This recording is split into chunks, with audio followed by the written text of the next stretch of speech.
Have you ever thought about having an arranged marriage? Or do you think that it's completely outdated and you'd feel trapped inside your marriage? I want you to think otherwise. If you look at the statistics, arranged marriages are more likely to succeed than passion marriages or marriages out of love. Why do you think that is? Passion, that's a feeling. Feelings change. Passion and love are not necessarily commitments, but a commitment can turn into love.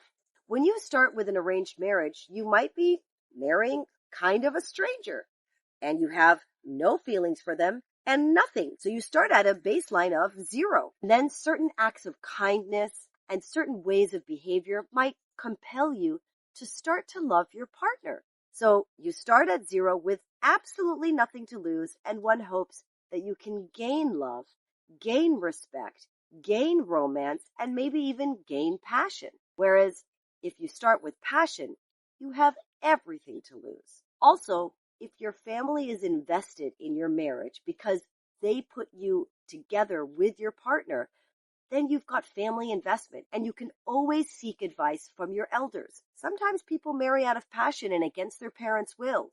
And in those cases, you are an isolated glacier that can't seek the advice of your grandparents or your parents who have a lot of wisdom to add on your low points or your downturns. So family investment, definitely starting from a baseline of zero, but having everything to gain.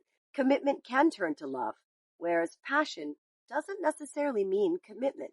I know back in the day, we used to do arranged marriages because the environment was much more harsh. Say I'm a tribe in the desert trying to face all the elements of the desert, and we come across another tribe who has other assets that if we join tribes, we can fight the harsh elements of the desert far better.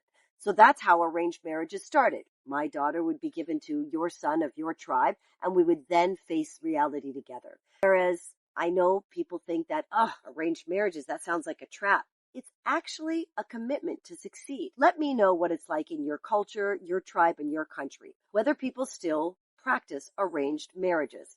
And make sure to like, subscribe, and comment on how you feel about this video. Make sure you stay tuned for my next one.